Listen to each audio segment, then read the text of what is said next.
had to stream them in. There They we said you had to go. let me in. What up, There brother? we go. What's up? Just as it said you couldn't get in. I was like, of course, I sent you the link. I had to let you in. Yeah, I had to scroll down. Welcome everybody to the last Brothers and Sisters podcast for the year 2021. It's been a good year. And what first started is kind of a idea. We see how it goes. Ended up kind of developing into 52-week, 26 guest kind of a clip of a podcast where we highlighted and we continue to highlight issues affecting the Black community as well as individuals who kind of sort of embody what we like to call, or I guess I can't even say we like to call, I stole it from Jay-Z and Kanye, right? Black excellence, opulence, decadence, like that kind of thing. We got a jam-packed show. Like as we started, we're having a conversation. Like I got all sorts of like updates. So I guess a few RIPs. Some will be more impactful than others. We'll talk about Desmond Tutu today. He actually was my commencement speaker when I graduated from college. And it was controversial because obviously Penn has a pretty substantial Jewish community and people felt a certain kind of way. But I mean, Desmond Tutu is the guy, right? John Madden just died a couple hours ago. Yeah, Harry Reid just died just now. Harry Reid just died. You said Ed Reed. Harry Reid. The senator from Yes, Nevada? senator. Former Senate Majority Leader Harry Reid died at like 82. Yeah. So rest in peace, Harry Reid. Rest in peace to obviously perhaps the GOAT of video games, John Madden. He also won 2 Super Bowls as a head coach in the Hall of Fame. But for our younger listeners out there, they probably don't know that. What they know, we're number 75 for the Raiders. Yeah, what they probably know is Madden, the video game. So as 2021 winds down in the midst of Omicron, in the midst of I guess a flurry of deaths, I'm grateful to have you guys, and I'm grateful to wrap up this year. Normally we go around, and we still will go around, and people will talk about what they've been doing and what's happening. But I wanted to shout out a few people who kind of sort of made it happen for us this year. And I actually had to compile a list. We had 26 guests, and we had, I think, 7 or 8 guest contributors. And I just wanted to thank them before we got into it. Randy Goss was how we started, and he really kicked us off, and then I'll just go down the list. Chantel France Young, who was a guest and is now principal, a staple of the podcast. Malcolm Ruff, Dr. Catherine Marshall Woods, Luke Anderson of now I guess Malcolm Ruff of what is it, Murphy, and I forget the name of this firm. I just put the names down. I wish I could have put their associations, but we kind of fly off the cuff around these parts. Dr. Catherine Marshall Woods of Psych Minded Media, Luke Anderson of Moses Brown School, Paul Stems of Google, Dr. Karad France, my brother, Loyola University of Maryland, and Rathbones and Associates Counseling, Tal Nzunza, New York City Economic Council, I believe. I'm not sure. Professor Del Wright, our cousin, Shawnee Mee's cousin of UMKC School of Law, Violet Gray, Ranty Nathan Olawase, Dominic Joseph Whitty, and Naeem Jawan, aka Spank Rock, who were kind of sort of our quartet when we featured Pride Month. Mackley Carroll, my former law school classmate, Kimberly Veal, Black Atheist, Shantae Stevens of the Richmond Urban Youth League, Khalil and Kiara Ukta. Shout out Khalil Ukta. I think he was Gilman 07-08 of Charm City Buyers. Dr. Annika Molzak. Annika's gonna kill me for not shouting out her company. But she does a lot of anti-racism training, a lot of anti-racism stuff. I'm sorry, Annika, I forgot the company's name. Maya Contreras, who's running a very, very competitive race in New York. against what's her name, Carolyn Maloney, Mm-hmm. Representative Carolyn Maloney, Dr. Jasmine Lee Morse, Dr. Bamidel Olatabason. Walter, what's the name of you guys' clinic? Just Medical Care in Tampa, Florida. Just Medical Care in Tampa, Florida. Black creative, writer, director Kevin Jordan, Dr. Ingrid Roseborough. Ingrid, I'm sorry, I forgot the name of your clinic, but all you guys can listen to the pods and you'll find out the names of all these things. And then finally, Chisom Opara. In addition, we had contributors before. Again, Shawnee went from a guest to a contributor, so she's kind of gone the other way, but we've lost 3. Lindsay Wilson, Nicole Epps, and Nicole Matthew. Thank you for your contribution. And that's all that I had to do as far as housekeeping stuff for 2021 was concerned. How's everybody doing? Tired. Good. Good. Appreciate you. Good. Yes, Chiz, I'm glad that you came on. We'll get into your background and more of you, like as we do when we do your interview, per usual. You want to quickly tell people, just give a sketch of who you are and what it is that you do? Yeah, for sure. Chisom Opara, 17 years in the NFL thus far. From just starting from the ground up. Baltimore, born and raised, grew up with you guys, went to Gilman. Played football, basketball, baseball there. Played football at Princeton. Went from there into the NFL scouting space, and have basically been there for 17 years now between the Ravens, Browns, and the Minnesota Vikings. So currently working for the Vikings, living in Minnesota, and just kind of father of one, just making it work right now. Yeah, man.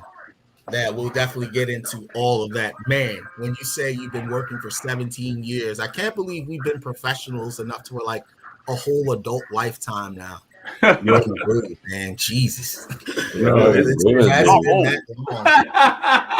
has been that long, man. 17 years. Wow.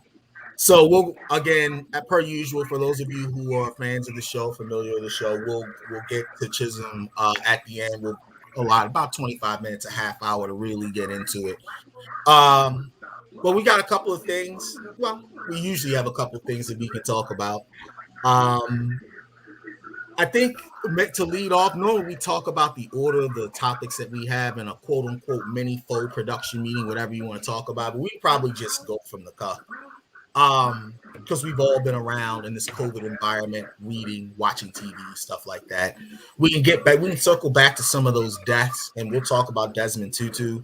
I want to start with the end of Insecure, because that's kind of sort of right along the lines of this of what we're trying to do when we're talking about highlighting Black people and touching upon issues that affect Black people that may be ignored in the greater zeitgeist and the greater community. I haven't watched the finale yet. I've been gambling and losing. Did anybody watch the finale? I watched it this morning. Yeah. What'd you guys think? And give a synopsis overall what you thought about the show. The finale? Or the finale and then the show overall, generally.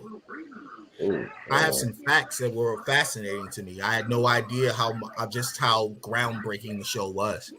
Anybody not want spoiler alerts? Or I don't know. Yeah. Has everybody seen it? Quasi, do I don't you watch care? the show, so Yeah. I haven't. I'm Do gonna better, watch it. Walter. I'm gonna watch Well, the finale was like I never care about spoilers. A time lapse episode.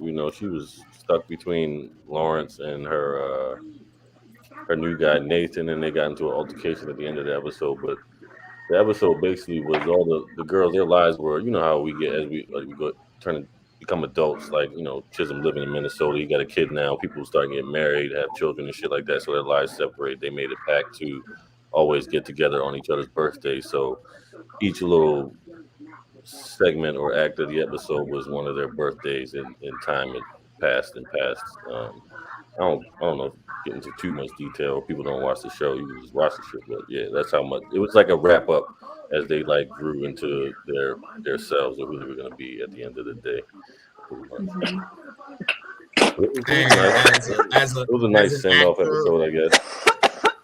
as an actor, as a creator yourself, what'd you think about the show overall? I enjoyed it. It was like it was funny, quirky. It was like, just black people trying to figure it out. It wasn't stuff that you get to see every day, you know what I mean? Just no trauma, just a clean comedy. It was good. I enjoyed it. I don't know. I agree. Autumn?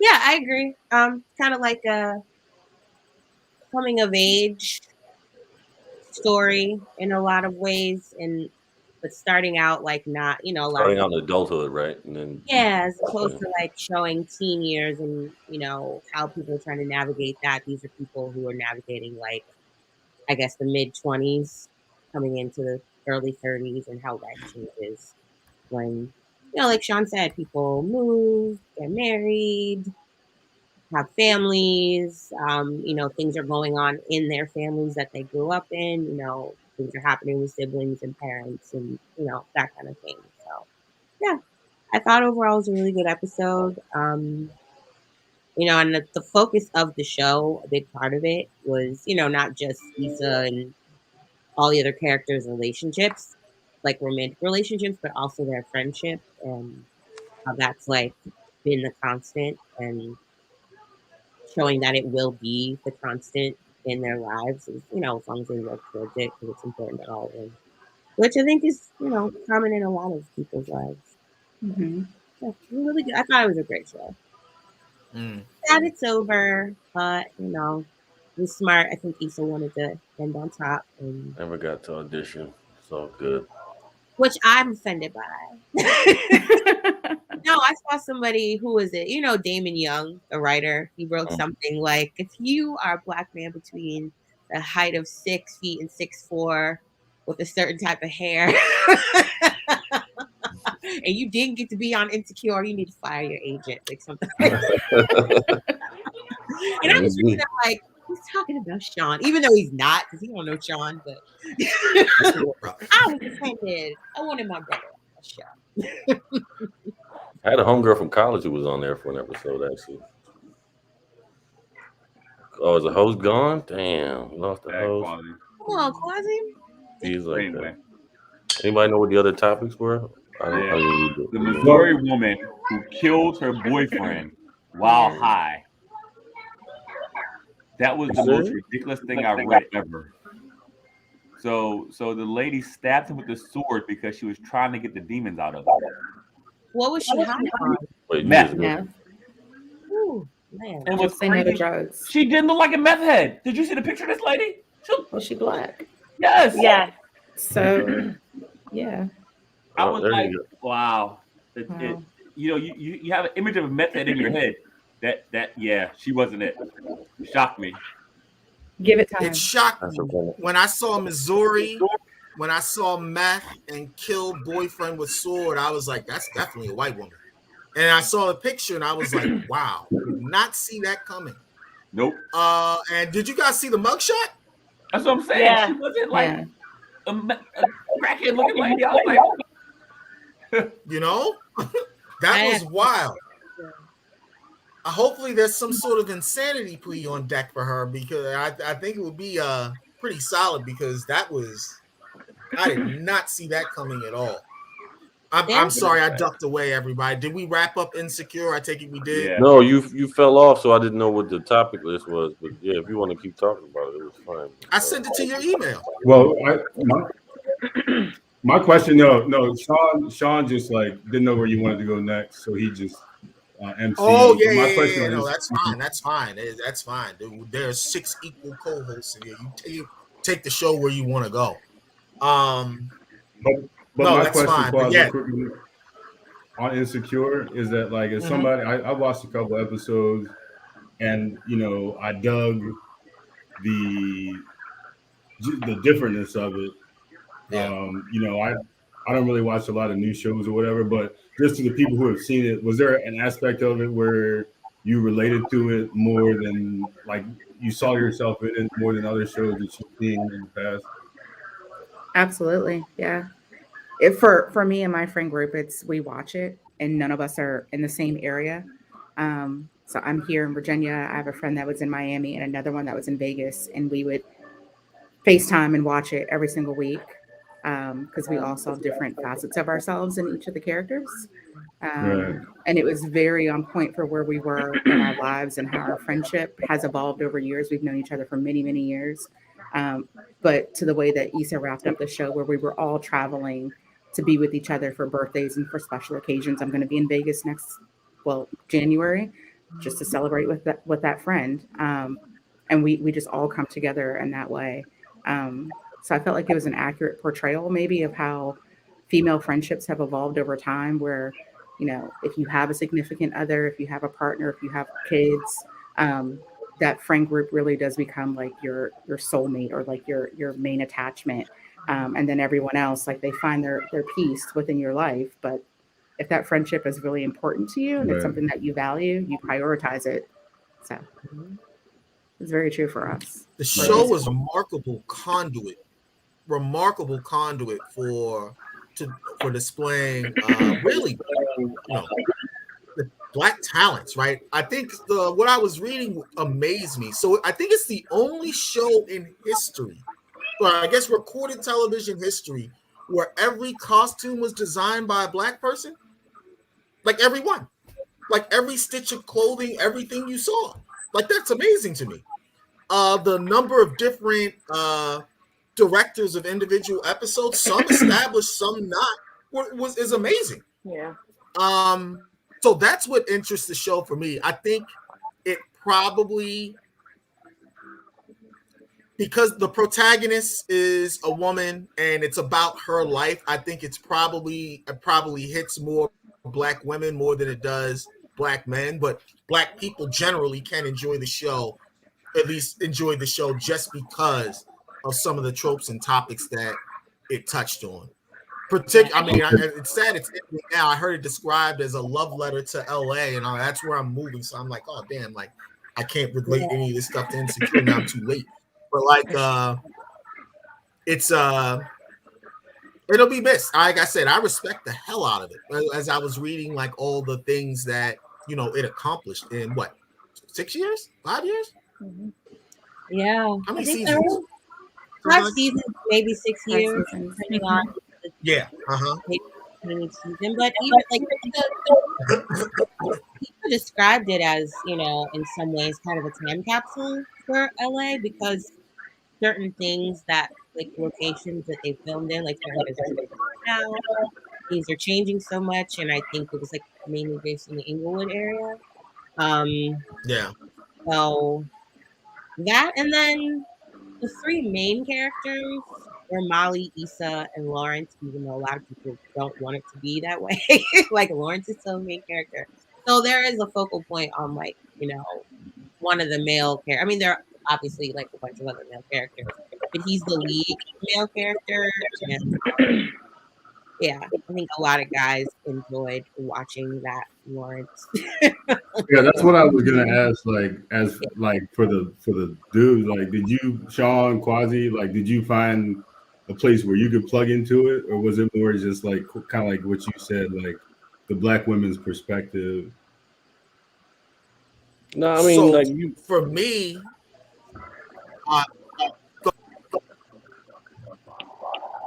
go ahead, Sean. You go ahead. No, go ahead, Quasi. I'm fine. Your audio's lagging. I can't. So for me, I just, as somebody who it is. No, go ahead. I can hear you now. I think you're good now. It is lagging. Can you see? I'm good now. Yeah, go ahead. Okay. So for me, and that kind of a show where it's weekly, and that it's kind of both a continuation of a story and establishment of storylines. I just thought it was really well done. And I know what's her name? Is it? And ladies, correct me if I'm wrong. I think it's Natasha Rothwell, right? Who writes, directs, produces, like, kind of sort of does wears 3 hats in one. Like, she really, really, really did a good job of carrying out storylines while at the same time, like, ending them or maybe cessating them when they became stale and going to something new. Right. So for me, like it's not necessarily that I connected to it as much, Chiz, as I thought, wow, this is a really good show. Beyond and not, it's not like, oh, I see this in me, or I see myself in that character, or I can relate to Lawrence or somebody else. It's more like I want to see what happens this week. It's a good show. So that's where I was. Sean? Yeah, she did a good job of having just various archetypes that you root for, like characters like Molly would just piss me off. It just, but it was probably stuff that you know that I dealt with too. I can relate to Molly, and like sometimes you just stay in your own way and you won't just let good things happen and shit like that. But they've all had relationships with men, and I felt like, you know, the men they chose to deal with, or the men they give chances to in the interactions with men, that was a funny part that I could really attach to. But yeah, I mean the main friend group was great, and they all had different archetypes that you feel like you know or you've encountered in your life, whether they be, you know, aunts, sisters, cousins, or whatever that you root for in certain aspects. And so that part was relatable and made the show watchable. But yeah, they all were in relationships and trying to figure it out as we all are. So that part is another thing you could attach yourself to, and it was really entertaining about it. Yeah. And like I think Issa's character is probably very relatable for a lot of people who don't typically get a character to relate to.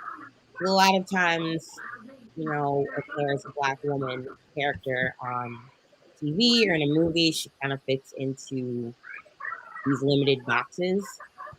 You don't usually get a quirky, awkward type who's trying to figure it out and doesn't have like, you know, major traumatic life problems, but is still having like, you know,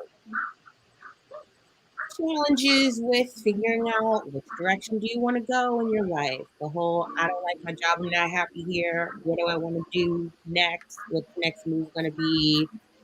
Those weird transitional phases where maybe the money's not coming in the way you want it to. Maybe you don't have a consistent place to stay. Things like that, where you know that's life for so many people. Whenever you're going through the different transitions, and that's not something we get to see very often. So I think she did a really good job with that. And I think a lot of women in general can look at characters like within the female friend circle and see themselves or see other friends in those personality Right. character type. So Right.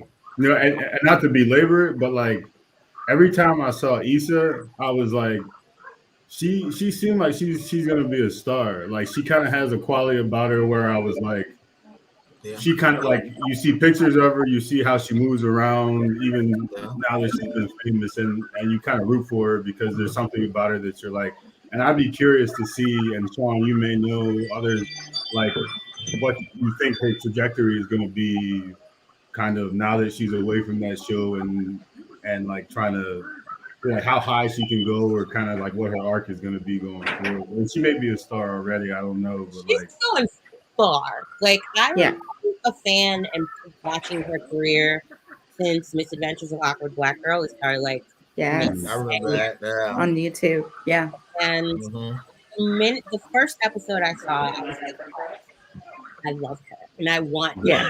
everything good to happen for her. Yeah. She's so talented. I mean, there's already another show that, well, no, it's not in production anymore. It's probably in post production now. They just wrapped up filming in Miami. It's called, I think, Ratchet or something. Sorry, I was muted. Yeah, Mhm. but she has like a production deal with HBO or like a first place. Yep. Yeah, she's big time. oh yeah, Yeah, she's huge. okay, Yeah. She said that she she Yeah. was, hit her. I guess, her PR person or publicist or whatever said that they wanted to set a goal for her to be on the cover of a magazine like for every month of the year. And she was like, Mhm. no, that's too much. Wow. But they still, for the most part, made it happen. She showed all the different magazine covers that she was on. And then it was cute because she was like, yeah, I took a break from my summer photo shoot because she got married, but she insisted it was just a photo shoot where all her friends had nice dresses. So that was like the time where she took off.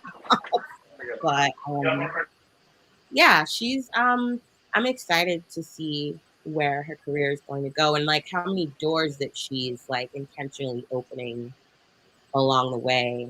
Um, as far as like for other writers, directors, actors, and who knows what else. It seems like she's Right. very intentional about how she um wants to grow in her career and how she wants to support other people. So it's like seems like it's a win-win whenever you're working with her.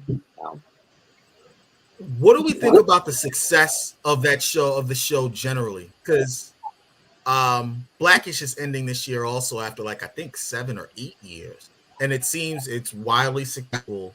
And it's kind of sort of Autumn. You talked about the art. Actually, Autumn, Mia, and Sean, you guys have talked about archetypes that Insecure kind of sort of not got away from, but molds that were kind of broken. We're seeing the success, and still, this is still America, so we're talking about largely white audiences of portrayals and depictions of black middle class, black upper middle class people. Is that a sign of progress, or is this hey, you're forgetting about the good times, Jeffersons? Not that it's in the same kind of sitcom mold, but wider population of black people, which is still the vast majority of us. still, I think it's a What do we think? sign of progress because it's not like anytime someone's able to step in and make the shows they want and not have the concern of like the white gaze is a pretty big deal. She made that very clear. Like she's not making a show for white people. White people can watch it and enjoy it, but she's not making it about their experience, which I think is cool because I mean, most white shows are made with whoever's writing it in mind, and there are plenty of shows that we watch and we enjoy, and it's not about our experience. So, um, yeah, I think it's opening doors and it's creating room for other stories. And a lot of people that complain about like I don't know how certain shows today are not like shows in the past and about I guess how they're written, like how certain black people are written. Like I don't think those people realize that those shows are written by white people. Like all these greats that people look at, it's like those were written by Norman Lear. Like these were not our stories were not being told by us. So anytime our stories are being told by us, I think it's a beautiful thing. And that means she's making room for other people who want to tell stories their way. And that means other people will feel included. If not now, eventually.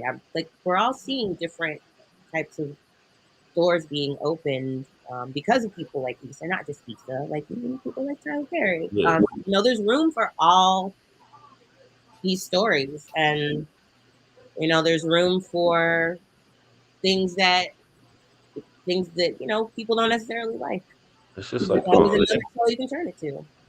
the impact is happening in real time, and it's like I feel like the myth that you know the excuse they would use not to green light projects with black leads or so on, like this won't play in an Asian market, or if the star is black, this won't happen. That's kind of getting blown up, and I think that's the biggest part of it. And I think there was actually like I don't know what magazine, it was Forbes or something. It shows that Hollywood loses like I don't know what the dollar amount, but it was like maybe like 10 to 14 billion for lack of representation of black stories and black characters and stuff like that. All So businesses maybe bleed. they're finally realizing that it's a business, so representation matters and it's profitable in this case. So once it's profitable, that's all the capital. I mean, racism plays its part. It's always going to be there. You know what I mean? But it's the dollars when the dollars come up against it, it gets kind of it's in our favor. So we'll see what happens. Yeah. I like what Autumn said It's about funny. like We're talking this. about. I'm sorry. Go ahead. No, go ahead. No, about just creating a space to hear more people's stories, and I think that like to me, it's like when you allow people to showcase their talent, like you'll be surprised at the people who rise to the top or whatever. And I think that the people in both of these cases, when we're talking about Blackish and when we're talking about the little bit I know about Insecure, is like, and I'm a huge Mm-hmm. Blackish fan, but I love what Blackish is remarkably successful. they did with the platform. Like it's a history lesson, Yeah. it's a show, and it's like I love Martin and I love Fresh Prince of Bel Air, but when you watch those shows, especially at my age now, you tell those jokes are not written by the people who Right. are saying the jokes.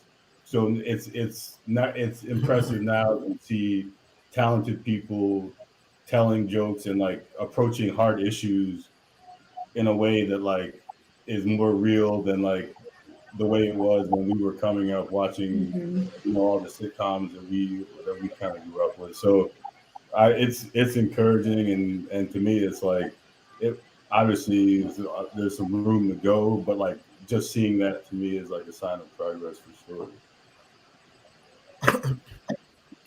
We talked about the Wonder Years and how it was going to be black. I haven't checked it out. I'm not even sure if it started yet.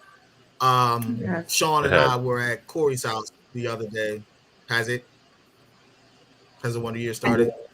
I hear it's really good. I Yeah. haven't heard positive things Yeah, about I it. haven't checked it. I haven't checked it. I think there's kind of sort of I mean, it makes sense. We're damn near 50 years post civil rights, right? Or in some cases, depending upon when you date it from the 60s, we're beyond that, where we're seeing this kind of sort of portrayal of black people in our own eyes, in our own voices. But at the same time, a lot of what has been traditionally or um, in reality black is not, let's say black is expanding. Sean and I were at Corey's house the other day. Chisholm, he was talking about how basketball, particularly in Baltimore, but I think it's pretty much nationwide now, is like a middle class suburban sport now because of AAU and what it takes to travel, and you got to have money. And at least here in Baltimore, the best schools are private schools or schools in the county for basketball. St. Francis aside, shout out St. Francis. Um, we're seeing this kind of sort of expansion, which I think is ultimately a good thing, though there's always going to be the calls of leaving people behind, right? And this in that kind of same mold of progress, we saw that Kim Potter was, look at that transition. Kim Potter was convicted of shooting Dante Wright and killing him. She meant to tase him. What I did not know was that this is the first conviction of its kind like this. So if you're a cop and you accidentally shot somebody, like there was no manslaughter charge or anything like that before this, which is amazing to me, given these set of circumstances where technically he was in the process of also committing a crime by resisting arrest. It never happened in the state of Minnesota. No one could find that it happened anywhere else in the country. So what they were saying is that I think the last case of this was like maybe 4 or 5 years ago. And of course, the cop got off, and every case before then was that. So I think we are seeing progress in these kinds of ways. Do we have any thoughts on Kim Potter, Dante Wright? No?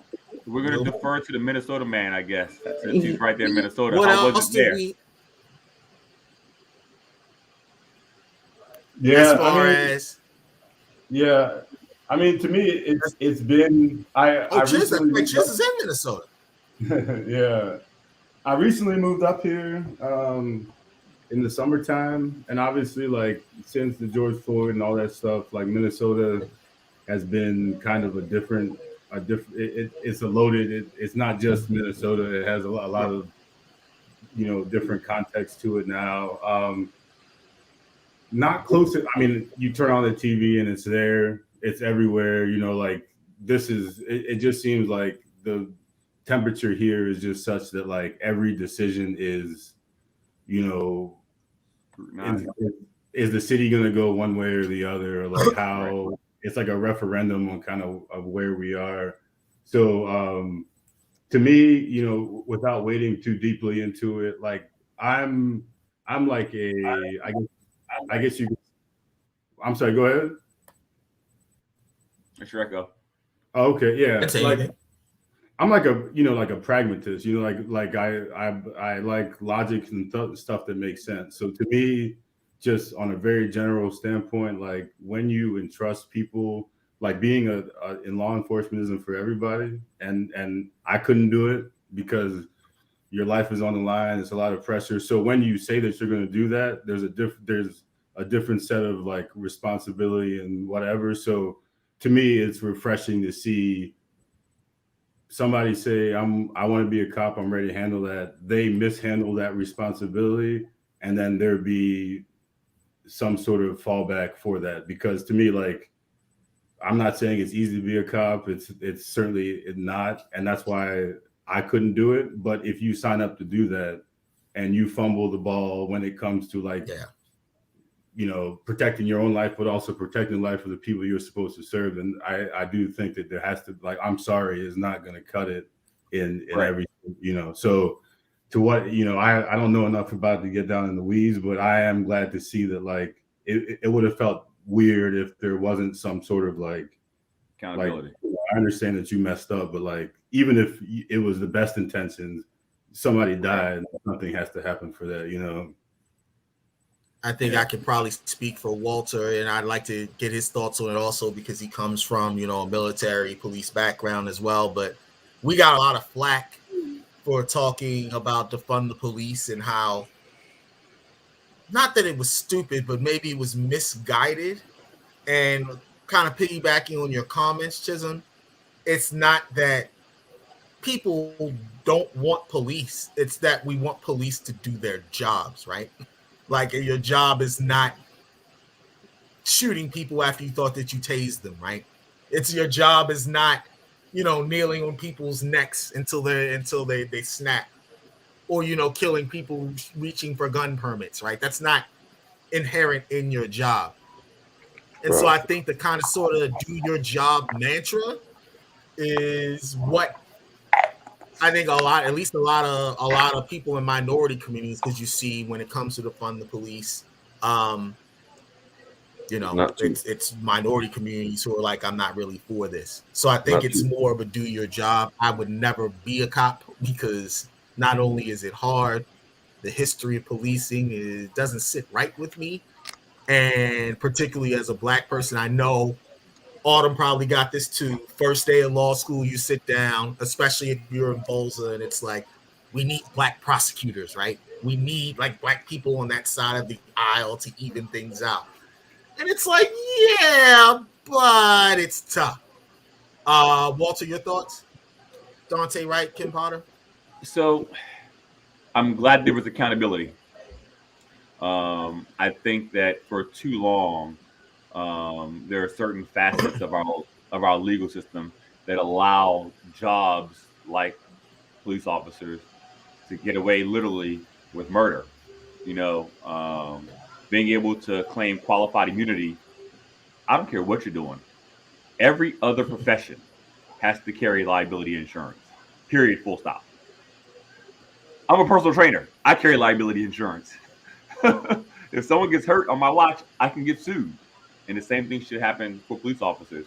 I'm curious to know what's going to happen to the cop that killed the little girl in the Burlington Coat Factory in Los Angeles 2 days ago. Yep. He has to have situational awareness. Yes, there's an armed felon. Yes, he's shooting. But if you're going to be shooting, you better be sure that you're not going to miss and shoot through a wall and kill a 14-year-old little girl. He needs to be, that police officer needs to be held to account. And it sucks. Yeah. It's like Chiz said, it is one of the most difficult jobs that there could ever be. And while like Quasi said, I couldn't have done it. My mom wasn't a federal law enforcement agent. She was U.S. Marshal, ATF. Before that, she was the top of the military. My dad was top military, and I just don't think that it's the type of job for everybody, and fearing for your life doesn't equate to killing somebody. The more accountability that there is, the less likelihood that job will be a haven for like abusers or bullies or the wrong type of people. It's the more accountability there is, and that's the main problem. You know what I mean? and typically it's so strange, taking this to I guess a different degree or angle. It's so strange to me that cops overwhelmingly vote Republican. Meanwhile, they're overwhelmingly protected by unions, and unions are typically Right? it's those types of things that add a different layer to this type of conversation. I don't. I did she deserve what she got? Absolutely, positively. Should she spend the next 15 years behind bars? Absolutely, unequivocally, right? Yeah. I just think that because of social media, because of there being a camera on every cell phone, and because of leadership like Kamala Harris in California, making sure every cop had cameras on their body cams, that type of push Camera. across the nation is going to make a big difference. Those things are going to make change, and until we can get full disclosure of every instance where there's a police shooting, there'll still be some a veil that's got to be lifted. I think that body cam footage should be released immediately. Period. Full stop. The camera's not going to lie. It's going to tell you exactly what happened when it happened, just like this lady. So, I mean, I think we're also seeing it's probably scary to those that there is a rising crime, because cops are more hesitant to go head first in and go crazy, but the public doesn't really seem to have the backlash to the rising crime as opposed to the hey, you killed somebody, which is probably going to influence training and situational awareness.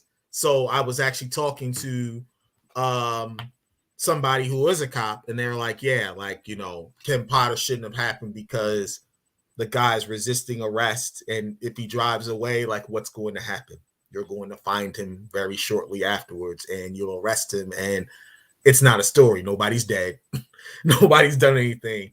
But there's that side. It's like, oh, you can't let him get away with this, which goes back into some deeply rooted historical stuff that, we talked about and probably will continue to talk about.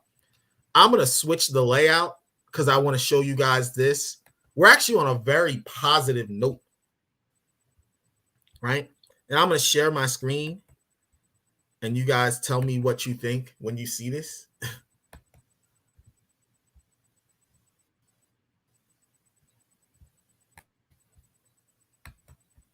Also, what I like about StreamYard better than Zoom, everybody can share their screen. Mm-hmm. This went, I know with you, but did everybody get a chance to see this? No. Can everybody see that? Yeah. Yeah, I've seen that. That opened up a lot of eyes. Yes, it did. And there are parents. Chisom's a parent. Shawnee's a parent. Mia's a parent. So we got some parents here. We actually have some mothers who carried babies to term.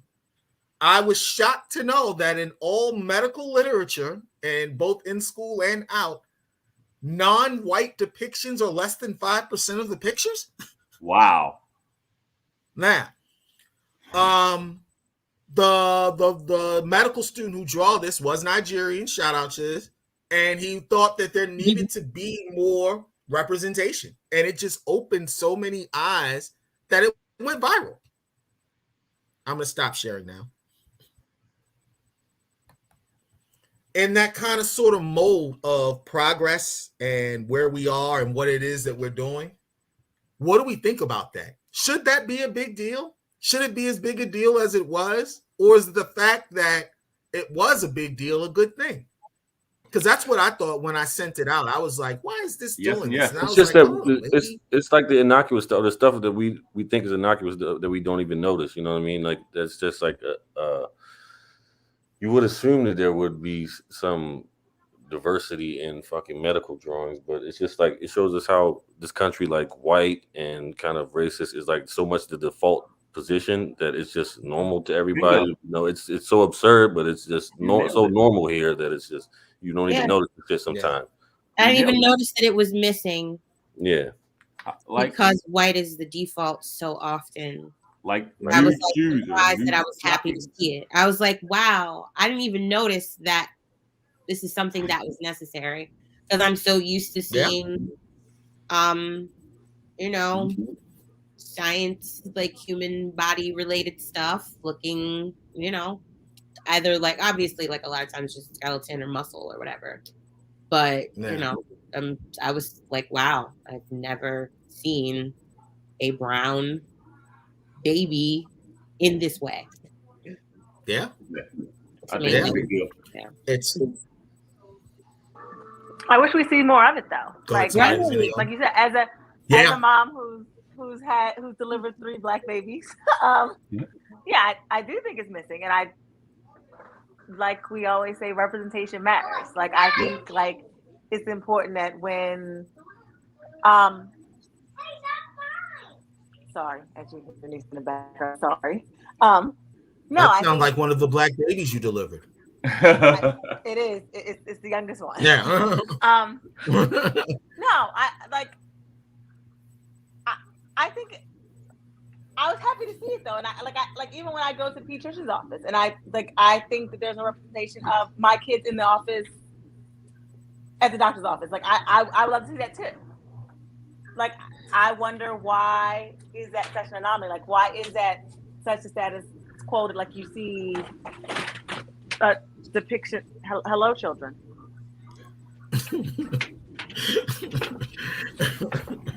I think it circles back also to like what we're seeing with television, where it shows that Black people exist in like normal space. And so sometimes it takes culture shifting and changing for people to think about the fact that like, oh, there are Black and brown people that navigate these same spaces and use these same resources that we should use. So maybe we should show what it would look like for them. Something as simple as taking your child to the doctor's office because they have a rash. And as a Black person, we know what a rash looks like on our skin, but how are we going to be certain that our doctor that went to medical school is going to be able to identify that same rash on brown skin? Because if they're only seeing it on white skin, how do they know? A lot of times they can't. Yeah.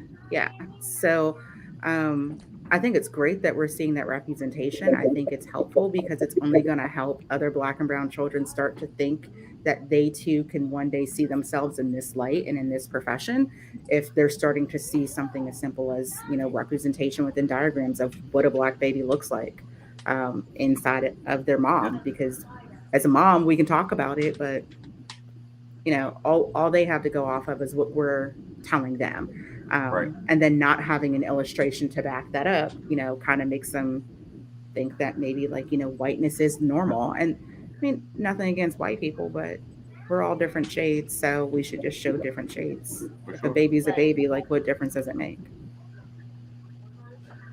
Even when I showed my mom the topic. Go ahead. No, go ahead. No, go ahead. Just not how things are done around here. Even when I showed my mom the topic. So his mom interrupting yourself. You go, man. You're sounding like you sound like you got some tab here. Go ahead. I have a funny anecdote about representation. Even all of my certification books, 6 months of certifications for all this personal training stuff, there is not one diagram of one Black person in one of my books, and I've got 6. We don't exercise. No, I'm just kidding.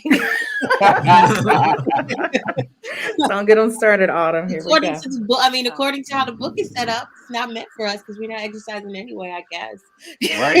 Right. So, but no, it's pretty remarkable. That's amazing. It's beautiful.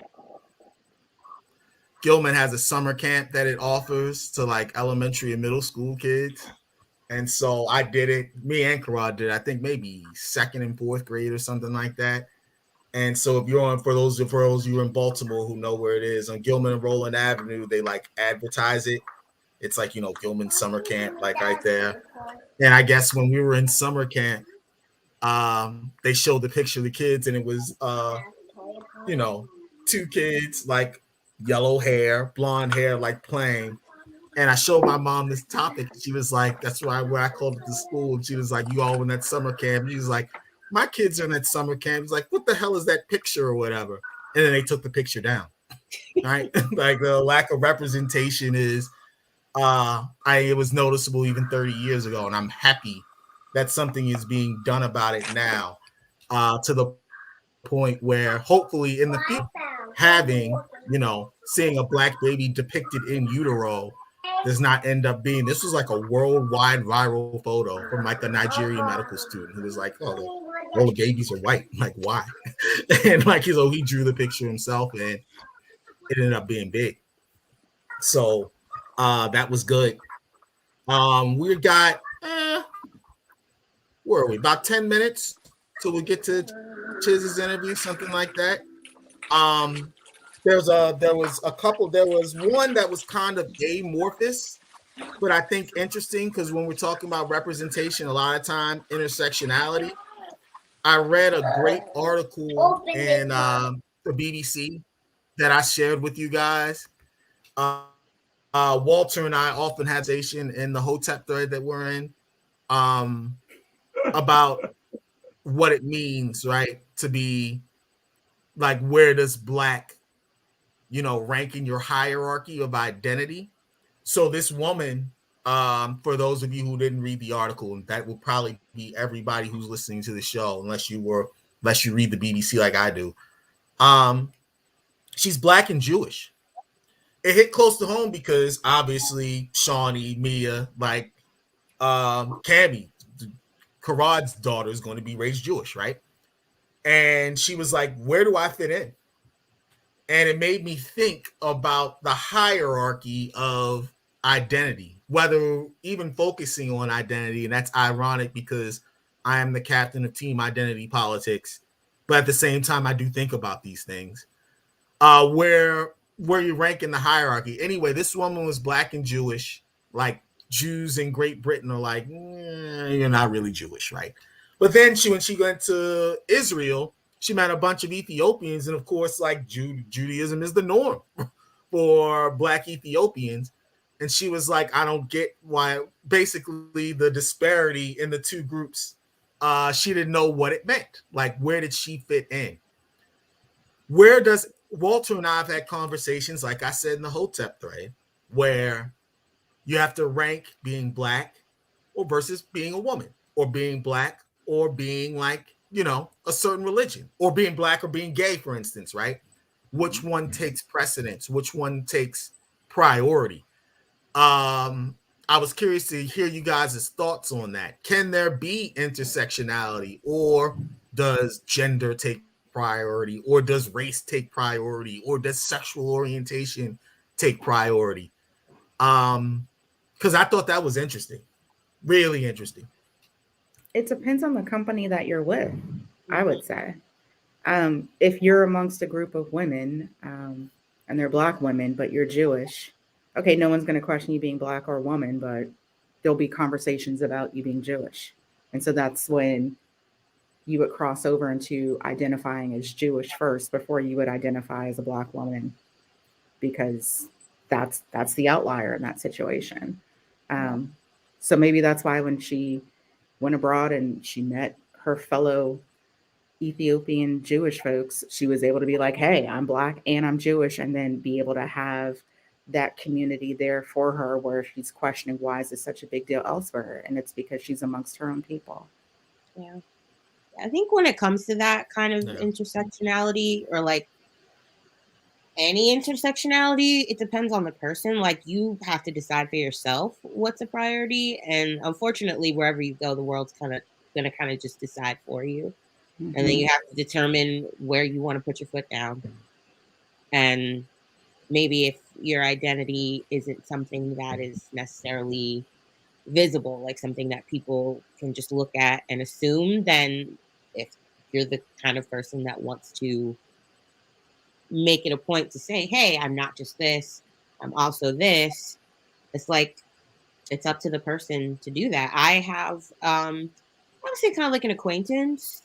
She's like a good friend, like my good friend, who is Black and Jewish, raised in the Bronx by her white Jewish mom, and very proud Black woman, but also makes it known that she is a Jewish woman.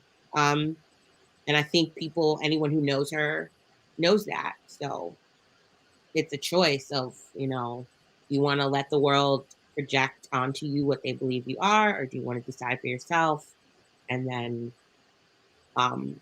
you know, live your life however you see fit. But someone's always going to try to tell you who you are, regardless.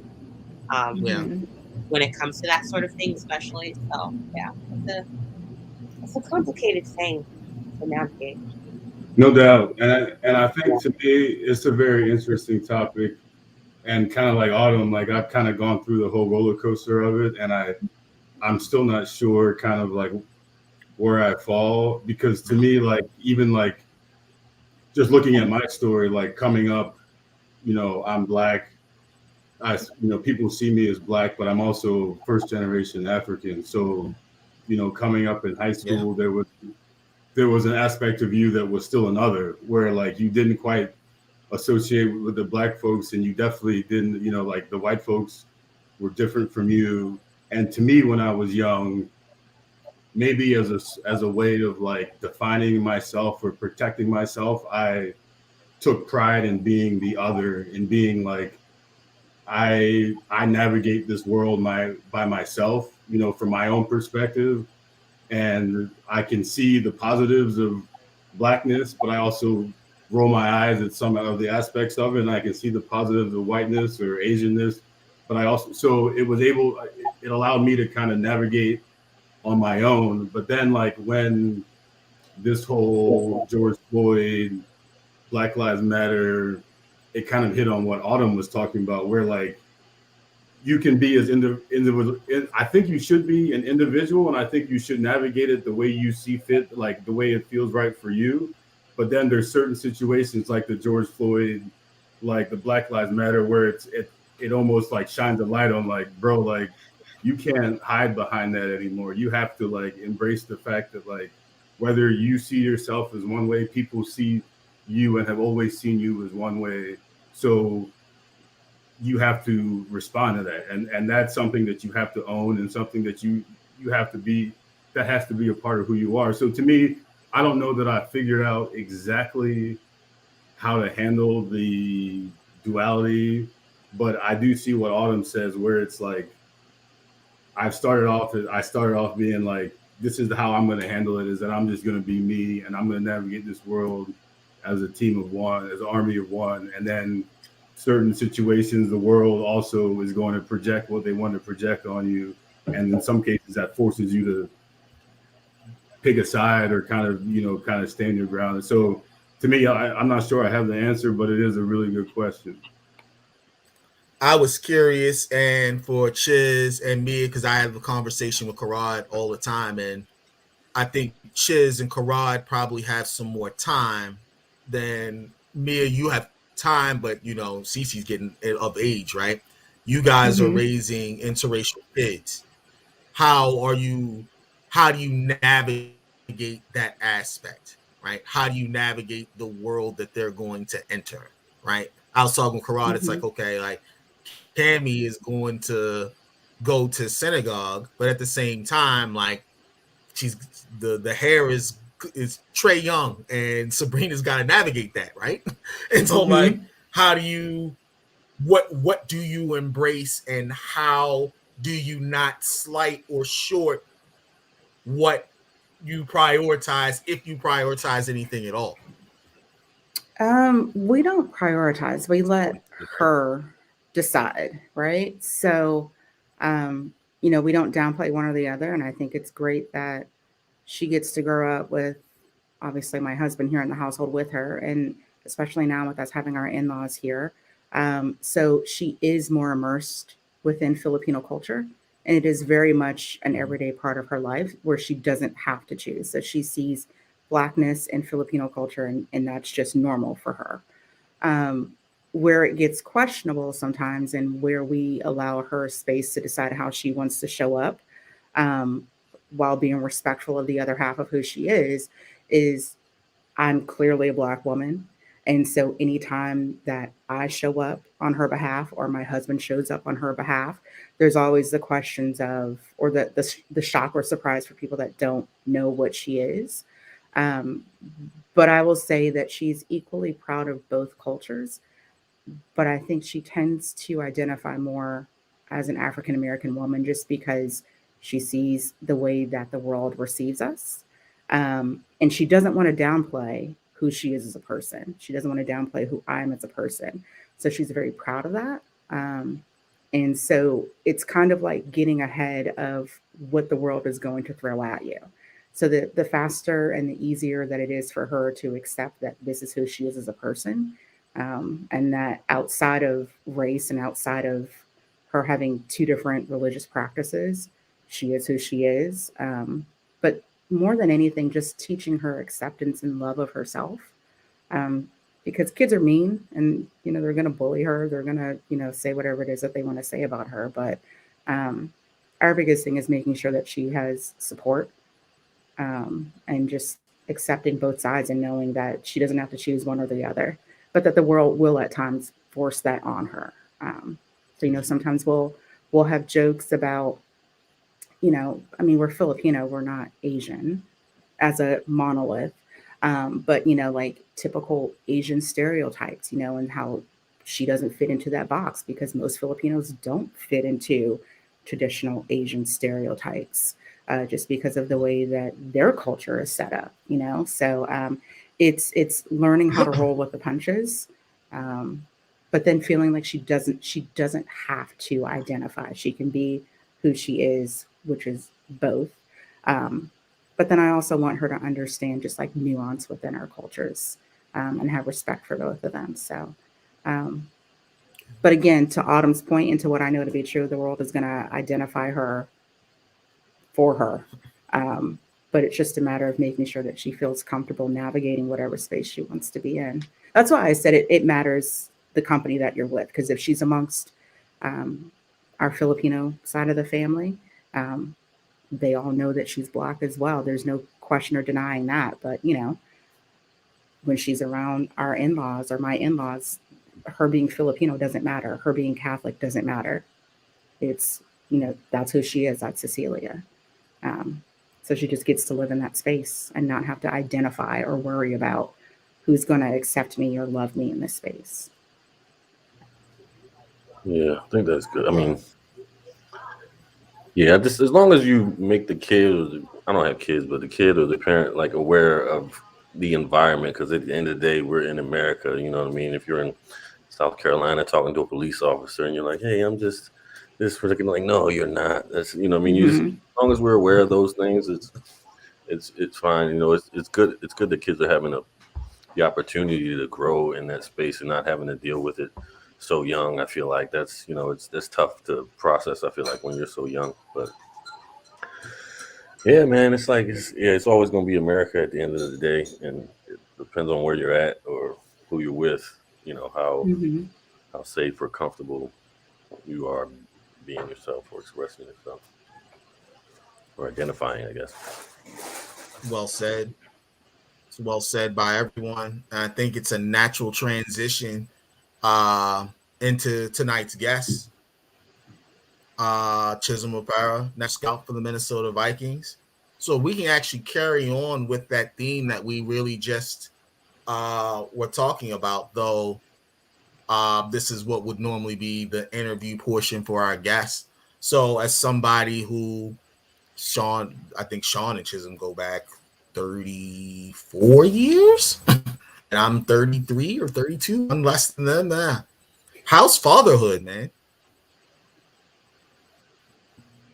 Fatherhood is good, man. Like to be honest with you, there's an idea of what I thought fatherhood was gonna be, and like I think that like everybody wants to be the father of the year, like as soon as the baby shows up, and like there's a lot of like stress and there's a lot of anxiety. There's a lot of like a whole changing. Like what my guy Nate said it the best, where he's like, the relationship that you guys had when you were dating is completely different than the relationship that you guys are gonna have once you're married and you have a kid. So like a lot of times you try and like yearn for the old days of when we were XYZ and how when things were like this, but like you have to realize that like fatherhood is great, being married is great, but like it's almost like it's a different segment of your life, and the way that you approach people and the way you deal with that and the way your feelings and the way your emotions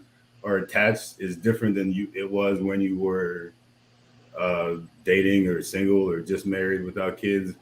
And it challenges you. Like to me, like I like to think and like ruminate over stuff. So like sometimes it's bad because you just get into this spot where you're just like, what am I doing? How's this going? But then like you see your kid and you see the progress that he or she is making, and to me it's like it's very rewarding at the end of the day. So challenging but rewarding would be my takeaway from that. How's the nature of your work add or subtract to that? Because you travel a lot, right? I do. I guess tell people what it is, the nature of your job, and then circle back to the home life.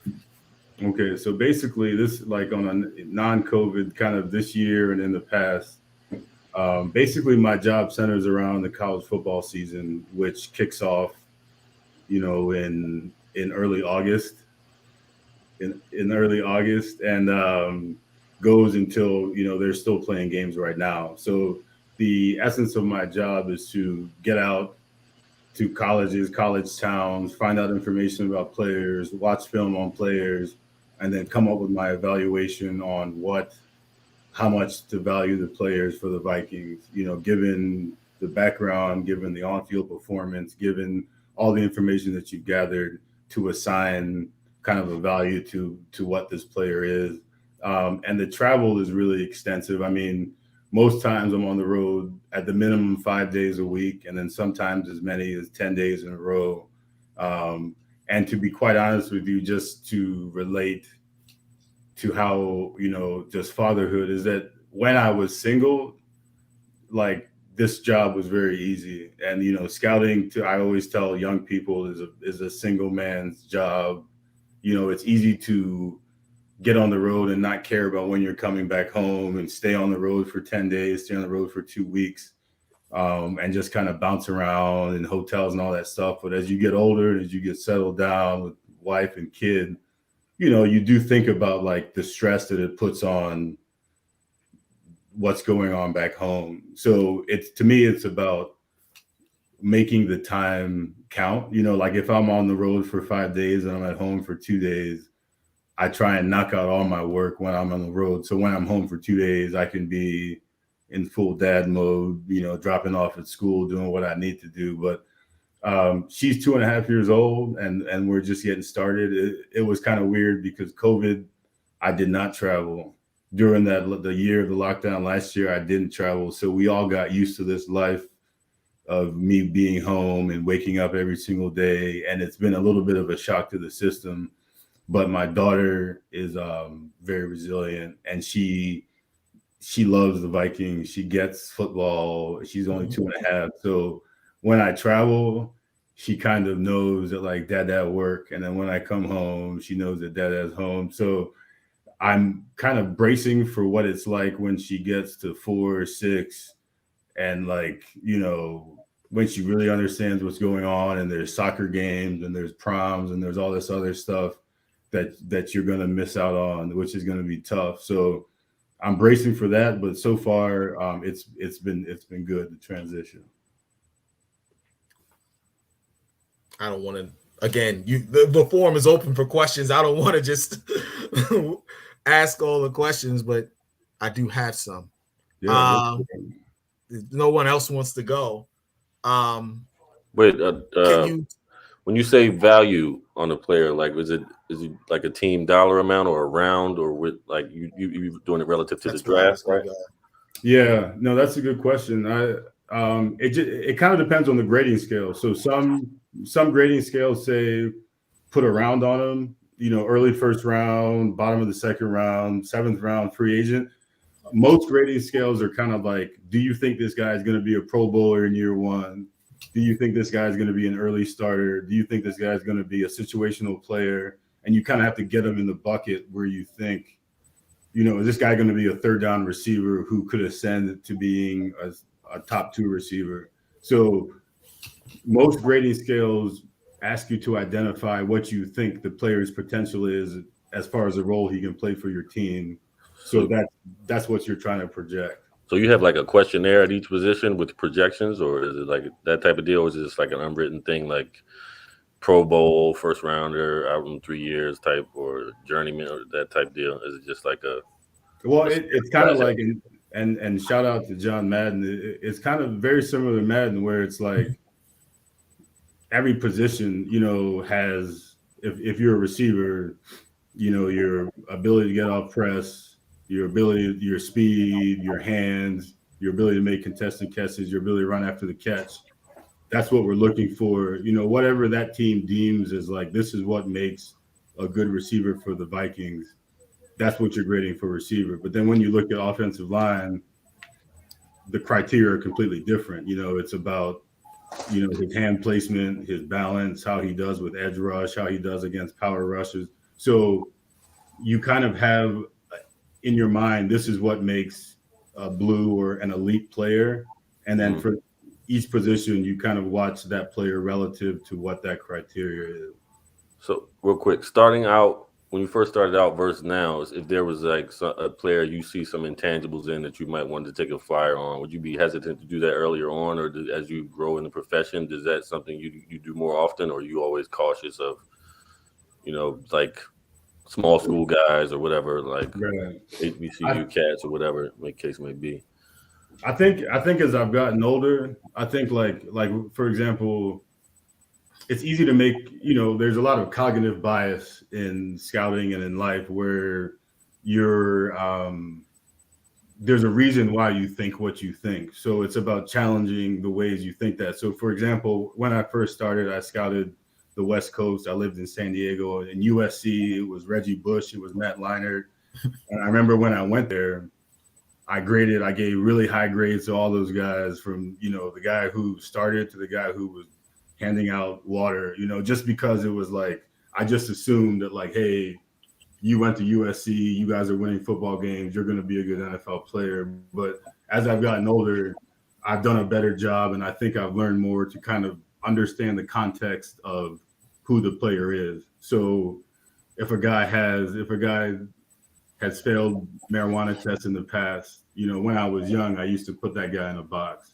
Now I'm starting to challenge and be like, okay, well, figure out why that is. Or if a guy has problems with authority or anything else, instead of just like checking the box and saying, okay, I figured out this player, like I'm trying to figure out more why these things happen and doing more digging that way. So that to me has been kind of the evolution, is kind of challenging what you hear and trying to figure out why, like just the basic premise that we're all who we are because of our experiences in the past.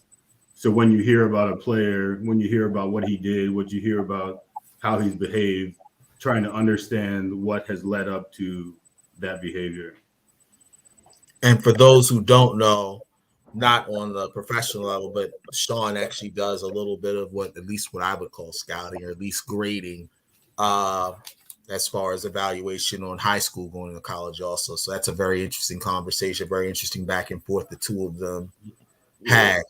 Also, thinking about, shout out to John Madden. I can remember building Madden franchises, and here you are today. Because we always talk about,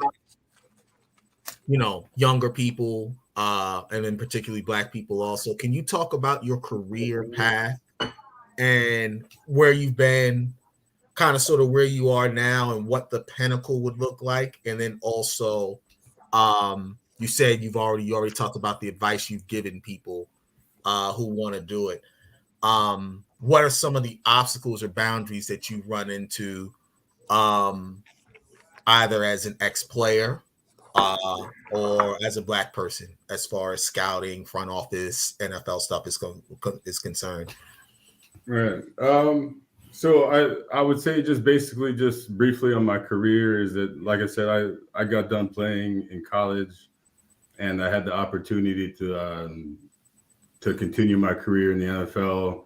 I was going to be a free agent, and by virtue of the fact that I was from Baltimore, I got a chance to work out and before the draft with the Baltimore Ravens as a local prospect.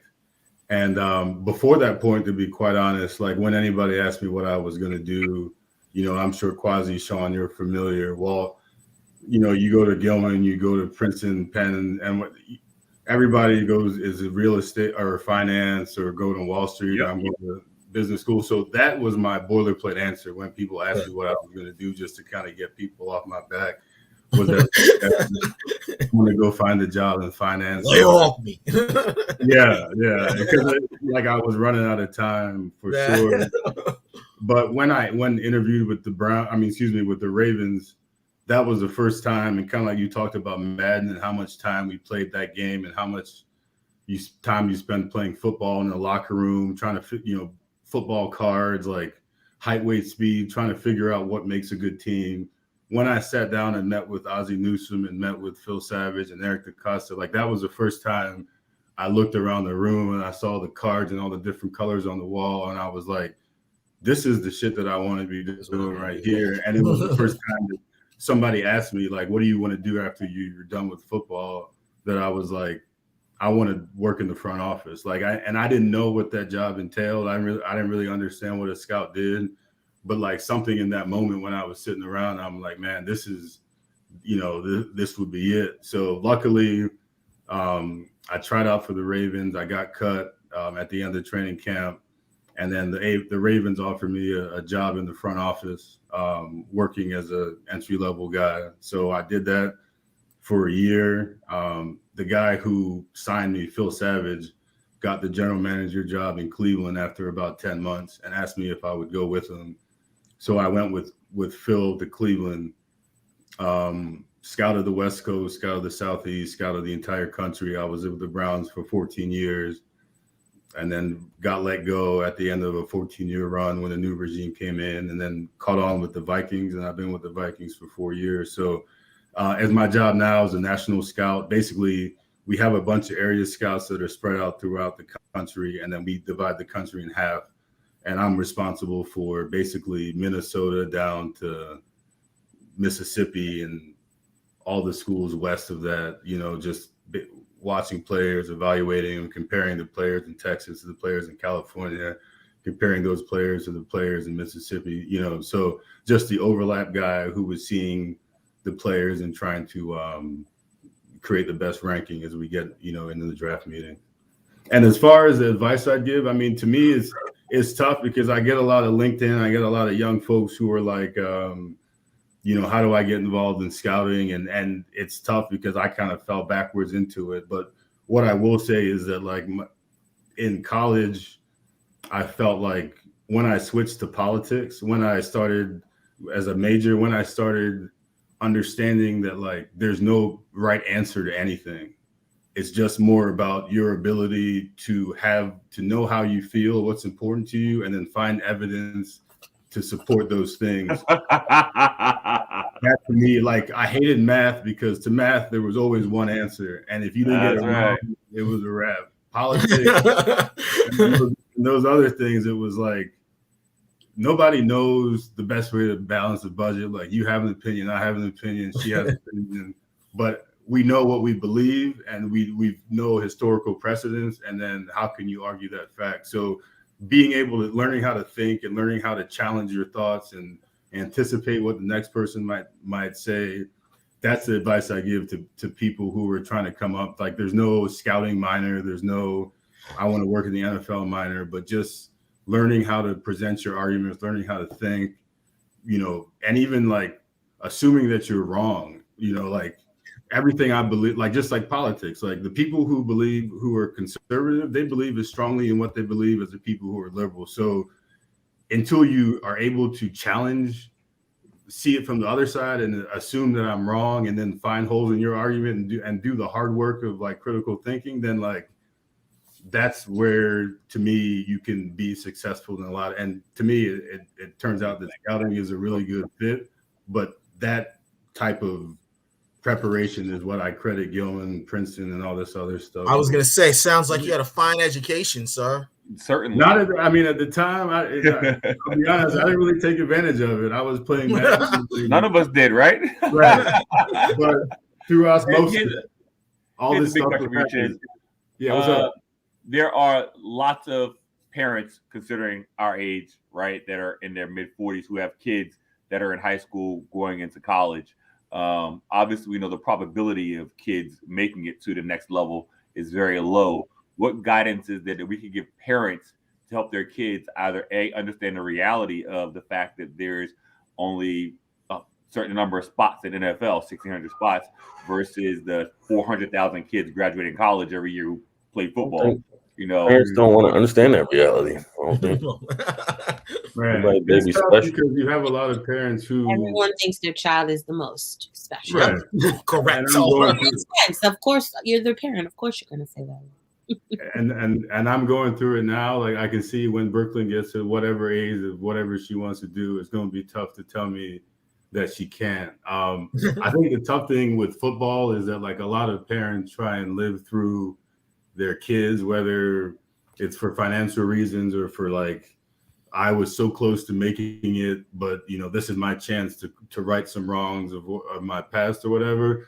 To me, a parent who can look at it logically knows that football is a means, if used properly, should be a means to an end. Like, the game, I love the game. I love everything that it's given me, but along the way, it's opened doors that, like, I could have never opened. So whether your son goes to Coppin State and plays on a full ride, there's people at Coppin State who can help him get to the next, get a job, get professional. Right. So if you can remove yourself from your ego and my son needs to be this, it's about seeing this as a avenue to better yourself, better the trajectory of your life, your kid's life, and then setting them up for that best success, whether it's going to the Ivy Leagues, whether it's going to, not even the school that produces NFL players, but getting a good education and surrounding yourself with people who are upwardly mobile and then riding that wave to wherever you're going. So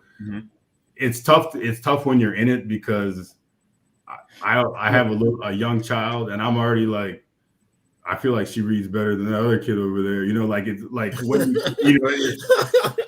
as a parent, you're just innately competitive and you want your kid, like Autumn said, like, you believe your child is the best. But if you can take a step back and if you're really concerned about the kid, like, there's ways that without the NFL, football can get you to where places that you would never be able to go to. So that's the advice I would give.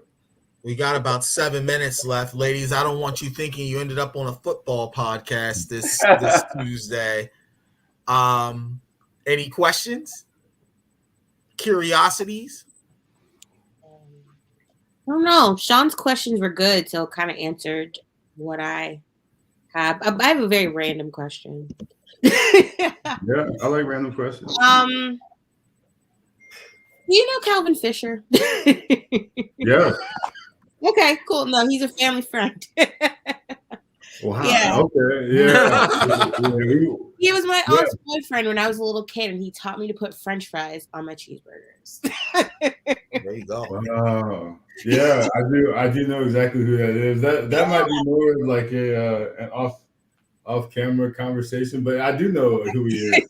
Yeah, I kind of figured that there probably aren't very many people of color, so you might be more likely to know. It's actually growing. And like, that's the beauty of it, is that when I first got started, like football, and I don't know in y'all's walks of life, but like I found like the professional ranks to be very similar to high school, where there's cliques of people who hang out together because of whatever reason. And when I first got started, as a young Black Scout coming to the league, like, there wasn't a lot of us, and it was kind of like you had to find these, Paul Warfield and some of these older people to latch on to to be like, hey, like this is an example of what to do.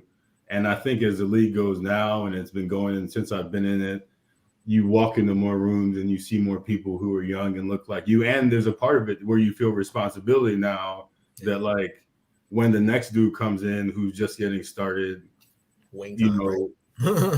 now he might be looking at me like, how is he conducting himself? What kind of questions is he asking? What time does he show up? What time does he leave? So to me, it's the well has opened a little bit, but it's also like created a lot more responsibility for people who have come through. Yeah. We got about 4 minutes left. Shawnee, Mia, any questions? No. So I've got. Yeah, I have a question. So Nice. So in the beginning, you mentioned you were scouting a lot at USC. Is there anyone that you scouted that you wanted to come and play for you that didn't and chose someone else? Like, is there anyone that you really wanted? Yeah, the way scouting works is that we, different than recruiting, we more evaluate, we assign a value, and then every team gets to select. So just because we want them doesn't mean that we're going to get them. Another team may take that player before we get a chance to take them. And it's not really as much about him wanting to be with us. It's more about, is that player available when you get a chance to select? So to me, I haven't dealt with that a ton. Most players, when they get to the NFL, are kind of happy to, this is a lifelong dream. And whatever city they get to, they're kind of just happy to start the next chapter of their life. But I think there's teams that create that. And I mean, like, we all grew up watching the Dallas Cowboys. We all grew up. There's certain teams that, like, when players are drafted by them, there's a sense of like, this is where, here we go. Like they are more excited to be there than they are in other places. But generally, when you take them, they kind of have to go to whatever city. Better question. Here's an interesting question. I want to say better, a different type of question, very similar. What big misses are there? Like, how does somebody miss a Tom Brady and let him go down into the bottom round versus picking Johnny Manziel in the first round? Right. Well, I would say like a lot of misses, like one of the old scouting cliches is that like 90% of your misses are on character. So you may get the physical traits right. The guy may have a really strong arm. He may be very tall, very fast, but does he love football? What's his motivation? How is he wired? To me, is like you can make a lot of mistakes on guys by focusing more on the physical traits, because you can imagine, and I think that like what I try and do with all these guys is like, these are human beings, right? So just because a guy is big and fast, that doesn't mean that he wants to be in the Hall of Fame, right? And just because a guy is small and slow, that doesn't mean that his heart doesn't suggest that like he's willing to outwork whoever you put against him. So it's about trying to figure out, where the physical traits meet the intangibles, and those are the guys that you really want to, swing big on. Okay. But I think you were there for Johnny. Say it again. You were there for Johnny, old Johnny man. Yeah, I thought that was a shot. Actually, to be honest, Walter. Yeah, no. Walter was like a shot, like that. Different. Walter doesn't. I'm hoping that he doesn't know, but yeah, I felt a little bit of like a little. Felt like a shot. Felt like a shot. It wasn't a shot. I promise. Okay, I appreciate you, man. Yeah. I promise it wasn't a shot. I did it honestly. I just used that as an example, just to kind of give people who may be watching, just to give people maybe watching the idea that you could have the biggest arm and make the most noise, but that doesn't make you the best product on the field. You could be the Tom Brady who runs a 5-flat 40 and got a handful of rings, and throw and literally take a dart, throw it on the board, go to Tampa and say, y'all want to go to Super Bowl. I mean, and I think what you're seeing a little bit more with like, and the mental health like part of it coming out is that like these are human. Like, just because you're very good doesn't mean that like when you have the pressure of 70,000 social media, like not every just like we talked about with the police officers, like just because you can shoot a gun accurately doesn't mean that you're meant to be a police officer. Just because you can throw a ball a long way doesn't mean that you can handle the intense pressure Right. of being in the NFL. So to me, it's about trying to figure out, again, why people react how they react, and then predicting how they're going to react in that situation, and not just falling in love with physical traits, because the physical traits will only get you in the door. Like a lot of the intangibles, it's what's going to help you withstand everything that comes with being in the NFL. Is there a scale in the opposite? Like if you got a guy who's like just been troubled the whole way through, but just so talented, you know what I mean? Like he's wow, or has mental health issues, but you have to just bounce. Like, is it worth it to take a chance? Like, does those type of individuals have to be like first round talent to stick around? Is essentially what I'm saying. No, like, and that's a really good question. And I think that like the way the game is changing a little bit is that just the world in general is that like people who we used to put in a box and say, so and so, I can't deal with so and so, he has these issues or she has these issues. We're starting to understand like that we all kind of have something, and it's like, are you equipped to deal with the issues that this person has? So to me, like, it's a red flag that you kind of have to keep an eye on, but it's more about when he gets to Minnesota, do we have, if this guy needs a strong male role model, if this guy needs a lot of, veterans who have been there that are going to tell him the way to go, or if he needs a strong supporting cast, do we have those resources available to help him? Like, that's how I try and look at it. Like, I'm not here to tell anybody that like, because you have XYZ going on with you, you can't play in the NFL. It's more about understanding what the red flags are and then feeling like, hey, can we help this and make this the best situation for that player? This would be the point where, because we're at about an hour 32, you can leave a parting message, knowledge, or something that you're interested in that you want to promote, or anything like that for our audience. So we'll have like a takeaway. So the floor is yours, Mr. Opara. Oh, this is me personally? Everybody does it. Yeah, it's you. Life advice, or relationship advice, or parenting advice, or career advice, or some shit somebody told you that you're like, yeah, that's some good shit. Something you want to plug, any of that. Yeah, I mean, I would just say that like it's to me it's about embracing the struggle. Like there's a part of it where it's like anything that you want in life that's worth anything is going to be tough to get. Yeah. Marriage, fatherhood, professional success, and all that stuff. And I think that like maybe as our generations get further and further away, there's people who are more willing to wave the white flag and be like, this is not for me, or this is too tough. But to me, like, there's a beauty in the struggle. There's a beauty in wanting to win a game so bad, but then losing at the last second, that like it tears you apart. But there's something about that tearing you apart, the fact that you care so much about something that makes you grow and is forming you into the person that you're going to be. So to me, I would say to, whoever wants anything in life, just be prepared to struggle. And then when it comes, like I read this book called The Obstacle is the Way. And it's very huge in saying that like obstacles that happen, things that happen in our lives, it's all about they're just things that happen. What happens, our reaction to it is what our reaction is. So just be prepared to struggle, and the obstacles are going to come, and then just keep grinding. So that's really it for me. I can't think of a better way to wrap up the first, season. I guess our seasons will be years. So the first season of the Brothers and Sisters podcast, Walter, Shawnee, Mia, Autumn, Sean.